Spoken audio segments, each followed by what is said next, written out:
Welcome back, folks, to another BattleTech unboxing video with us today. Today we will have the BattleTech Alpha Strike box. This was available in limited quantities at GenCon 2022. If you're watching this anywhere near our recording date here in the third week of August, this is not on the open market yet and probably won't be for a couple months. But based on the contents that we saw there, I imagine this will be in high demand. So this is the first real major push like this for Alpha Strike. Even though the current boxes, as far as the Lance and Star packs, are built along the lines of Alpha Strike, Lance, and Star configurations, this is the first real dedicated box set to Alpha Strike. And hopefully it's not the last thing like this for Alpha Strike. And as you can see here on the back, get a very brief preview of the contents that you're going to be seeing here in a minute anyway. But it comes with quite a few battle mechs and a bunch of other stuff. So let's open this guy up and see what we got here.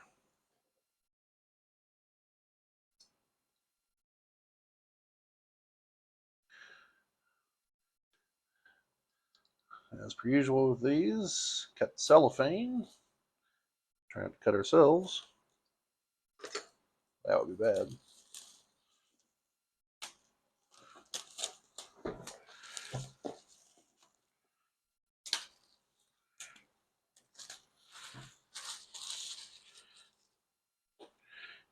All right. So, right off the bat, we have our short story, which I believe is not one that's present in the other box sets thus far. Chaos Theory here by Brian Young. As with the others, let's see here. This one does not have the glossary or the artwork at the end like the others do. However, this one is 24 pages as opposed to their 20. So, something to consider. Let's see. And it looks like the story is taking place right now in the timeline, 3151. So it looks like, based on the plot top there, at least this part's in the Capellan Confederation. So something to do with House Lao. Always exciting. So we have lots and lots of card packs for this one. We have the ever-present pilot cards that, since the recording of the last video, I still have not figured out what they're for. I assume it's important. I swear to you folks watching, I will figure this out, and I will get back to you on this. But as you can see, they have cards for each of the machines present. Yes, and there are 13 battle mechs in this set. So, and they're all double-sided. So, and then the Alpha Strike cards, which I do know what these are for. These are all the data that you need for the Alpha Strike rules. And I'm going to go out on a limb here and assume that there's not classic BattleTech record sheets in here, since this is an Alpha Strike box. But we'll see. So they're all in here. If the others are any indication, most of these should be double-sided with a variant on each side. Although in some of the box sets, they did pair mechs up with one mech per side, where one card pulled double duty. So now here we have the Alpha Strike Battlefield Support deck. And if this is like the Battlefield Support deck that I bought at Gen Con, which I'm going to look through it here real quick just to get an idea if it is, then these are to deal with some of your off-board stuff, like calling in artillery strikes, probably minefields, aerial bombardments. Let's see. Yeah.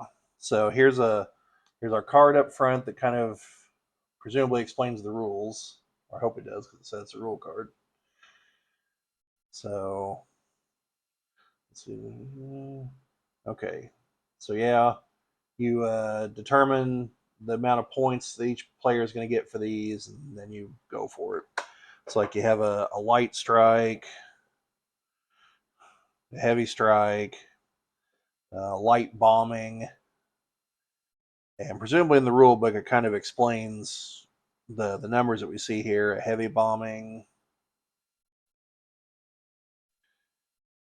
artillery from a thumper,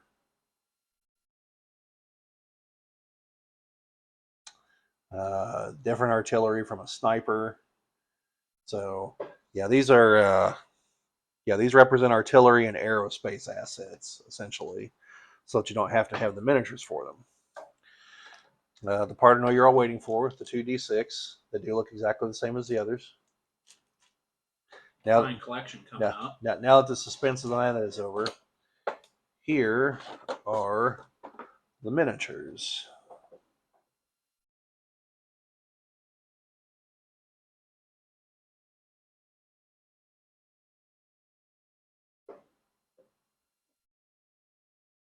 Now, based on the configuration, it appears to be a clan star. That would be the 5 across the top here, versus 2 inner sphere lances. Those would be the 8 in the bottom here. So let's get these guys out and have a look at them.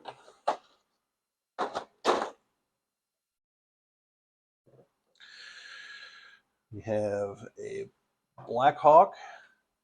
By the way, there's a real good chance that I'm going to jump between inner sphere and clan names on these. So sorry for you clan folks out there.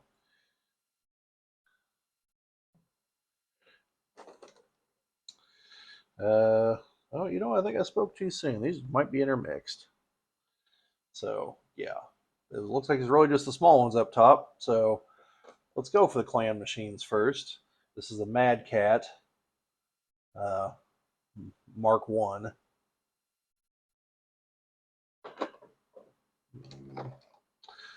This is, I believe, a linebacker, but hang on and I will tell you for certain. So I'm not nearly as good as identifying the clan machines as I am the inner sphere ones. It's a Pouncer, sorry. Notably, the Pouncer only has the one name, so I'm assuming that means it's a post-invasion mech, but I couldn't tell you for certain on that. Here is the Fire Moth, also known as a Dasher.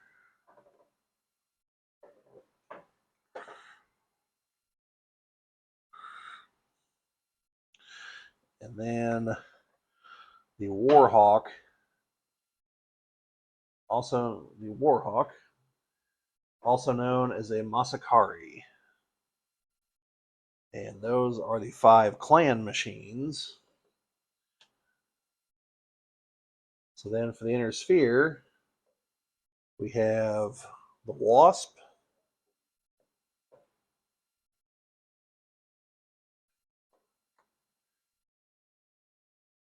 and the Locust,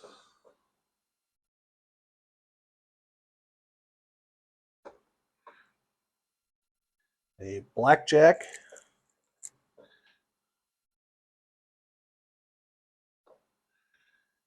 the Phoenix Hawk,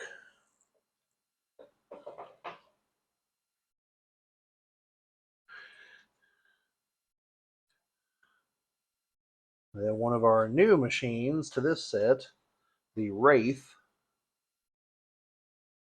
I believe the Clan Pouncer is the other new one.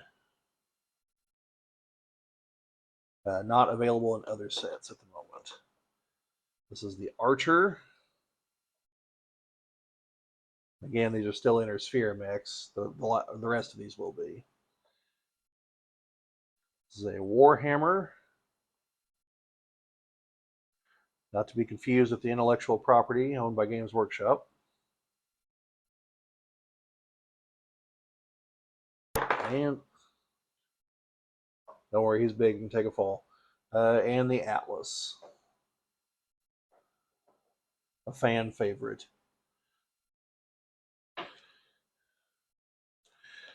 So those are the miniatures. Now let's look at the other stuff. We have our primer here. Now, unlike the beginning box, which just has one sheet, there is quite a bit of material in these. This is similar to the Game of Armored Combat primer. We have our thing describing the various eras of BattleTech. We have the map as of 31 to 51, which, as you can see, is quite a bit different than the map of 3025. Uh, yeah, there's definitely quite a few changes. House Kurita is kind of going crazy here into Davian space. And we have our write-ups of each of the houses: Davian, Kurita, Lau, Merrick, and Steiner. Our kind of generic mercenary write-up here. The Ill clan, who, as of 3151, Clan Wolf occupies Terra, which according to clan logic makes them the Ill clan, the ruler of the clans, essentially. Then you still have the Jade Falcons, the Reborn Smoke Jaguars,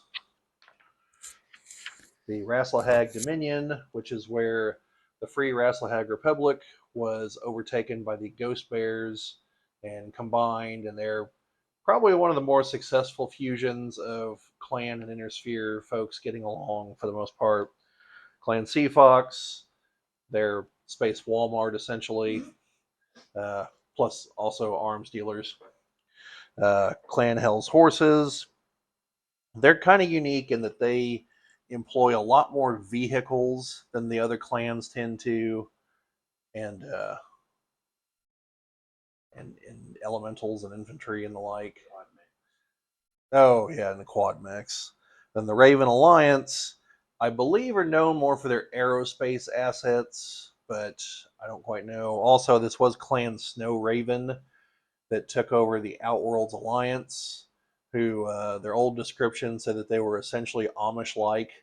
So I don't know how that works with an interstellar empire, but you know, I'll ask the Amish sometime. And then just kind of a, you know, here's the brief what's going on in the 31st century. Then you have the quick start rules. Looks like there's something in the book, which are a little bit more in depth than the quick start rules for the regular game. This is a 29-page rule book here. So lots of charts, lots of graphs. Shows you the here's all the other stuff you might want to buy at some point once you decide to get all of the things. And that is the larger, more complete rule book. In the off chance you're looking for that book and can't find it, there were two other books that it replaces. So make sure you get the Commander's Edition because it combines both of the books. This is the newer cover. There is an older cover. The interiors should be virtually identical. With each new printing, they do add errata, but it's usually very light, and you can typically look it up online. So the other thing that's present, though, is cutout buildings, which this is new.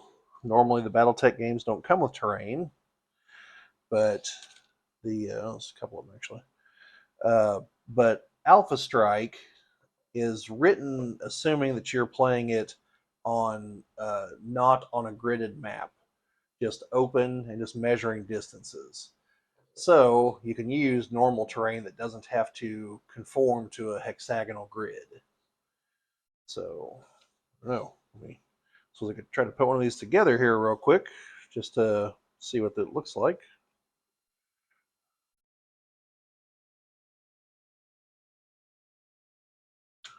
Well, I'll do this right.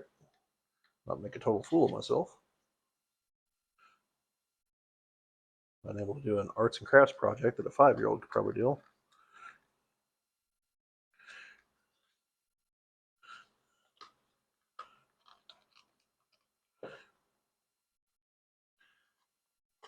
And presto, there's a 31st century building.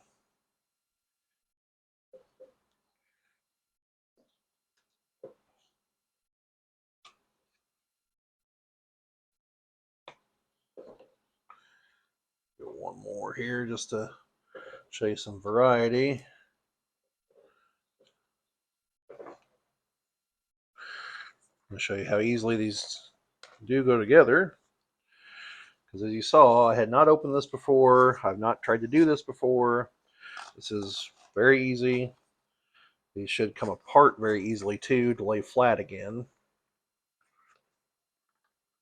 Now that's what I get for saying it's very easy. There we go.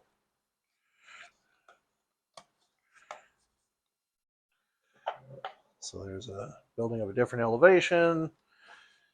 So yeah, looking through these, you've got shorter buildings, taller buildings. This looks like it'll actually be a very large building once it's all said and done. This looks like it'll be an even larger building. So you got all kinds of building configurations, real short building. And underneath those, we have our handy quick start rules, our charts and tables, so we know what to roll and when. So the only thing is I wish that these games would come with 2 of these. That would be really handy, but can't have everything.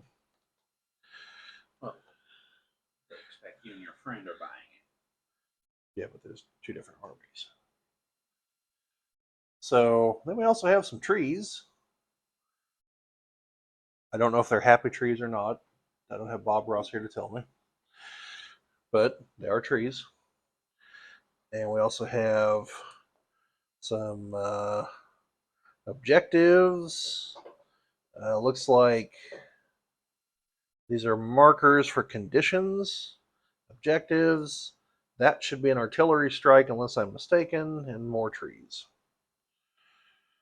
So yeah, there's a lot here. This is definitely more than just what was in the Game of Armored Combat box, which is pretty impressive. That box retails for $60, whereas this one is $80. So for $20 more, you're getting 5 more mechs and a lot of buildings and terrain. Now, if you're going to use these for the regular game, you're going to have to probably put them onto hexes so you know where exactly they sit on the map. But other than that, I don't see any reason that you couldn't use these in the main game. And since we prefer to use the hex maps anyway for Alpha Strike, we're going to end up having to do something like that ourselves. So once we do, we'll probably try to show it at some point. So yeah, overall, I would say if you consider the Game of Armored Combat box set worthwhile, then you should definitely consider this set worthwhile. There's not a lot of overlap in the units between the two. In fact, I think the only unit that's the same between the 2 boxes is the Locust. Yeah, because the Atlas, the Warhammer, the Phoenix Hawk, the Blackjack, the Wasp, the Archer, as far as Inner Sphere mechs, because those are the only ones in the Game of Armored Combat. Those are all in Lance boxes. So, and then the Wraith is unique to this thus far. So, small side note on this one. Yeah. It's the one you start with in the BattleTech RPG by Harebrained Schemes. Oh, the Blackjack? Yep. Yeah. So if you're a fan of that game, there's your mech. Yeah. Then, like I said, I believe the Pouncer is unique to this box as well. Let's see if the back confirms that here anywhere.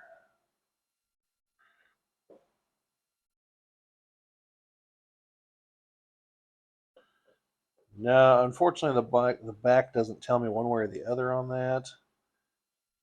But like I said, I do believe it's not in any of the uh, presently available sets, whereas the other mechs are. And I believe a few of these are in different configurations, but I'm not 100% certain on that. So anyway, it's a nice mix of machines. So definitely some things to consider there. But overall, if you're into the game at all, I would definitely recommend buying it.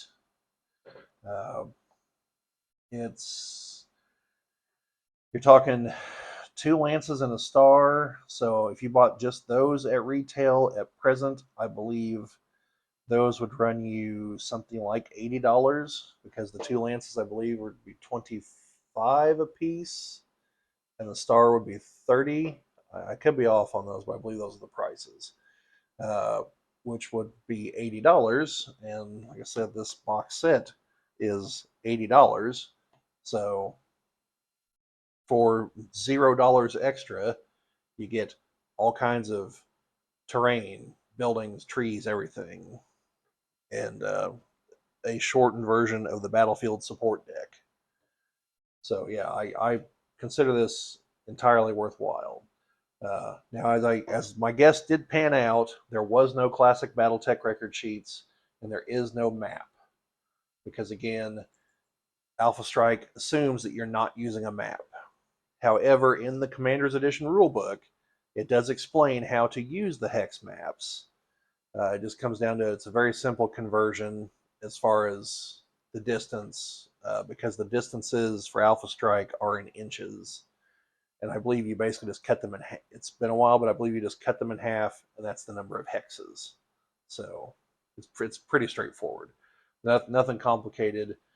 Nothing at all like a game I used to play, the Dungeons and Dragons miniature skirmish game, where in an attempt to ensure that your character could move in a circle as opposed to a giant box on a square grid, when you went diagonally, you had to alternate the count. It'd count one space, then it'd count as two spaces, then one space to ensure that there was no way to cheat to gain more distance by going diagonally. Whereas other games like HeroClix, it's one no matter which way you go. So in essence, you can move a giant square as opposed to the slightly more realistic circle. So yeah, there's no funny business like that. You don't need it because the hexes already level things out by the directions that they go, as opposed to a square grid. So anyway, uh, little math slash cartography lesson, I guess, there for you folks. I don't know. It's funny the little things you pick up along the way playing games. Geometry, far better description there, Chad. Thank you. Uh, One day I'll explain how to figure out the probability on two dice. It's really simple, but kind of counterintuitive. Anyway, that's the box. Like I said, I think it's worthwhile. If I find them on sale, I'll probably pick up a second one somewhere because I'd say with two of these, you could have an entire city's worth of buildings. So, you know, and yeah, so look for this. Like I said, I think the present plan is like October, November, somewhere in there. Keep an eye out for it. And thanks as always for watching. Keep an eye out for more Warhammer content. Not Warhammer content. That was a total flub. We'll get to that content. We will eventually have Warhammer content. Chad's a big fan. No, the only Warhammer content right now is this right here. So some more BattleTech content, some of that too. And in case you didn't watch it, we also recently did the beginner box unboxing. Should link in the video if I do everything correctly later on. So keep an eye out, kind of up in here, the little eye that pops over, So anyway, thanks for tuning in. Constructive criticism, as always, is appreciated. Keep an eye out for other BattleTech videos, and we will see you later.